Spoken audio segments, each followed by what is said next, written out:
قوبات تاڵەبانی جێگری سەرۆکی حکوومەتی هەرێمی کوردستان بە بۆنەی تێپەڕبوونی 2 ساڵ بەسەر کابینەی نوێمی حکوومەتی هەرێمدا ئاماژەی بە هەنگاوەکانی حکوومەت لە 2 ساڵی ڕابردوودا کرد و ڕایگەیاند. لە سەردانە بەردەوامەکانیان بۆ بەغداد توانیویانە تێڕوانینی هەڵە و ناتەندروستی ژینگەی سیاسی عێراق بەرامبەر هەرێمی کوردستان بگۆڕن و متمانە دروست بکەن. وتیشی لە هەموو دیدار و کۆبوونەوەکانیان لە بەغداد باسییان لە مادەی 140 کردووە کە مادەیەکی چارەنووسسازە بۆ هەرێمی کوردستان و پێویستە بە تەواوەتی جێبەجێ بکرێت. توانیمان فراغێک پڕکەینەوە لە ڕاستیدا ئەگەر بین تەقیمی بکەین یەکەم جار کە ڕۆیشتین جوێکی زۆر ناسەحی هەبوو و ئینتیباعێکی زۆر هەڵە و خەتەر هەبوو لەسەر هەرێمی کوردستان و بیئەی سیاسی عێراق زۆر دژی هەرێمی کوردستان بوو. لە هەمان کاتیشتا توانیمان جۆرێک لە متمانە دروستکەینەوە کە ئێمە تەنها خەمی بەشەکەی خۆمان ناخۆین بەڵکو لە هەرێمی کوردستان ئەمانەوێ قسەمان هەبێ لەسەر ئەو ئاراستەی کە عێراق پێچێت ئەو عێراقی کە ئێمە ئەمانەوێ بێتە دی. مادەیەکی زۆر چارە نووسازە بۆ هەرێمی کوردستان و مادەیەکە کە لە هەموو کۆبوونەوەیەکمان پەیوەندی بە بودجەوە هەبێ یان نە باسمان کردووە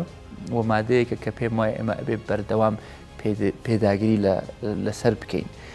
سەبارەت بە پرۆسەی بایۆمەتریش قوبات تاڵەبانی وتی لەم کابینەی حکوومەتدا قۆناغی دووەمی بایۆمەتریان دەست پێ کرد کە یارمەتیان دەدات لە ڕێخستنەوەی میلاک و دەری دەخات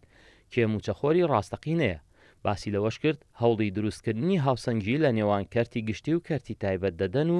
کار دەکەن بۆ ئەوەی ئەوانەی لە کەرتی تایبەت کار دەکەن هەمان مافی ئەو کەسانیان هەبێت کە لە کەرتی گشتیدا کار دەکەن. لە قۆناغی دووهەمی ئەم بەرنمەیە کە لەم کابینەیە کەوتووەتە بواری جێبەجێکردن ئێمە ئەتوانین بەم داتایە میلاک ڕێکخینەوە بەم داتایە ئەو میلاکەی کە هەمانە کاراتری بکەین لە ناو دام و دەستگاکانی حکوومەت هاوتەریب لەگەڵ ڕێخستنەوەی میلاکات و بایۆمەتری خەریکی چاکسازین لە شێوازی تۆمارکردنی کۆمپانیا. ئەمانەوێ ئەم پرۆسێش بکەین بە پرۆسەیەکی دیجیتاڵی